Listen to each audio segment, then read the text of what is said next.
Hello, my name is Emilie Smith and I'm an agroforestry system scientist with the World Agroforestry Center.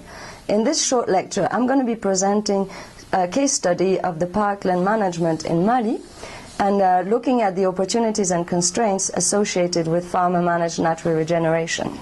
Parklands are the dominant land use systems in the West African drylands. They're usually associated with savanna-type ecosystem, but they are largely anthropogenic landscapes. And basically what they are is crop fields with many scattered trees in them. Here in Tomignon in Mali, in our case study, we're looking at a Sudano-Sahelian parkland. Parklands are usually crop fields with scattered trees that have been retained by farmers from the fallow cycle. And in the Sudano-Sahel, they're usually dominated by edible species like the sheer tree, like the locust bean, like the tamarind, or the marula. They're systems that are largely based on subsistence agriculture, and the main crops are millet and sorghum. They have a very short rainy season of 3 months, and we know that these systems are particularly vulnerable to climate change. And there's an increasing concern over the impact of climate change and increasing aridity in this part of the world on tree cover and tree diversity. And what this means for millions of smallholders and for their food security and poverty level. In this project, we were studying villages under a project called Regreening the Sahel, and which was led by a Malian NGO called Sahelico with funding from Tree Aid. And what they were looking at was different agroforestry techniques that could improve tree cover. And one of them is called farmer-managed natural regeneration, also known as FMNR. So what is FMNR? Well, actually, FMNR builds on the traditional practices of nurturing trees in the fallow field cycles. There really are simple and low-cost field management techniques whereby farmers are encouraged to identify, to stimulate, and to protect naturally regenerating trees and shrubs in their fields or in their fallows. And the interest in that technique comes from the recent evidence in parts of the Sahel, especially in Niger and in Burkina Faso, which have correlated the widespread adoption of FMNR practices with the recovery of tree cover and many key ecosystem services being provided and livelihood improved. So we wanted to see how these practices could be scaled up to increase the sustainability of parkland systems in other areas. Tree cover and tree diversity in parkland is very important for securing a number of ecosystem services. Amongst those are key provisioning services. Most of the parkland trees are multi-purposes, and they can provide food, medicine, timber, fodder, fuel wood, honey, fiber, and most importantly, they're a source of cash income for women who produce shea butter or different liquors, like from the amarula or the tamarind.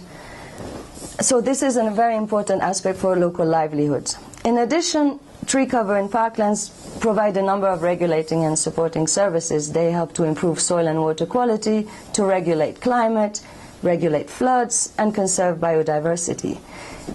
And lastly, they have important cultural and spiritual benefits for local communities. So the decline of parkland trees has severe consequences both on the livelihoods and on the environmental conditions.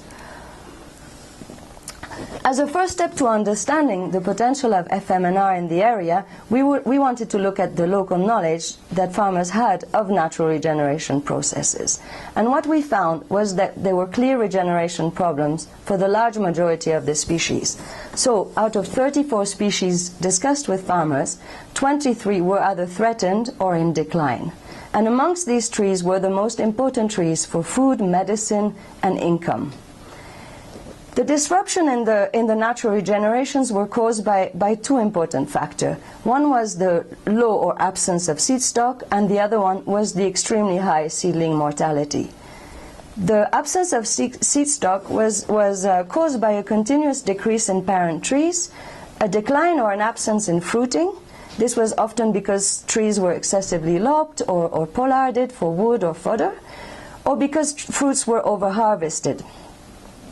Now, high seedling mortality was mainly the result of plowing or grazing pressure, or also from the abandonment of fallows, which used to provide a favorable microenvironment for the regeneration of many of these species. On the other hand, we had a few species which were reproducing from rootstock and which were resistant to grazing and to drought, which had stable or increasing populations. However, these were usually eliminated during field preparation. And it is these species, the same species, which have been really promoted en masse in drier parts of the Sahel and which have contributed to the success of FMNR in those areas. In terms of the challenges to the success of FMNR in this site, the main driver was demographic pressure and agropastoral intensification of land. Agropastoral intensification of land means more animal, more permanent cropping, more intense field cultivation practices, and one of the major change was the increase in animal traction. So it was very difficult to protect natural regeneration during plowing or weeding activities. At the same time, this increase in livestock, both because of an increase in animal traction, but also because farmers were diversifying and there was an increase in small ruminants, it was becoming extremely difficult to protect natural regeneration, either because material was expensive or not available, or the fields were too far away, or because the trees were known to grow too slow to merit such an expensive and laborious protection. We also had a negative perception of trees in cropland, either because shading reduces crop yields or because trees attract pests. So that was another challenge in FMNR in this site. There were also issues with social norms. So a hard-working farmer in the area needs to prepare his field by clearing all its vegetation and usually using fire, which is obviously a major constraint for natural regeneration.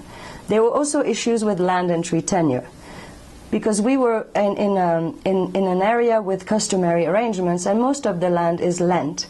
So by planting trees, it was seen as making a claim to land, which was not socially acceptable. There was also an issue with tree tenure, because most of the valuable trees were owned by the state, and farmers did not feel they had full ownership. So despite these challenges, there were still some opportunities for FMNR in the site. One of them was the awareness of tree resource scarcity and all the associated environmental degradation that was occurring. And this was helping to change some of the social norms and the view of trees in fields. And this was also encouraged by new technical and also legal knowledge externally supported by Sahel Eco. There were also institutional changes with the creation of a cooperative to market different tree products. This was closely linked to the development of small-scale village enterprises to market non-timber forest products. So this was raising farmers' interest in investing in trees. On the other hand, if some of the species were threatened by the agro-pastoral intensification of land, there was still an availability of seed and rootstock for many other species, including important fodder trees like the Federbia albida. There were also different innovations, which was looking at protecting natural regeneration in the live fences or in naturally regenerating shrubs, which would mimic the fallow environment. So these were techniques that farmers were innovating and testing. As we see, the major change in that parkland was the agropastoral intensification of land, which was causing severe environmental challenges and disruptions in tree regeneration mechanism, especially for the dominant species that were relying on sexual reproduction. So what does it mean? Well, FMNR alone is unlikely to ensure the sustainability of the parkland in terms of tree diversity and also ecosystem services delivery. So it should be complemented by enrichment planting and also domestication of key species. And this would be very important also to look at the genetic adaptation to more arid climate. And it's also an opportunity for farmers to plant them where they want in their fields. Because of the increase in livestock, there's a lot of potential for improving fodder tree management and its contribution to livestock productivity. And for that, there's a clear need for additional research. There's also specific landscape niches where intervention was a priority, and One of the areas was the rehabilitation of the riparian galleries. Of course, there's also policy and legislation barriers that need to be addressed to increase tenure security and these long-term tree investments in trees. There is a film available on the link below, where you can see some of the FMNR techniques north of Tomignan in Mopti, and also you can find more information on regreening the Sahel program. Thank you.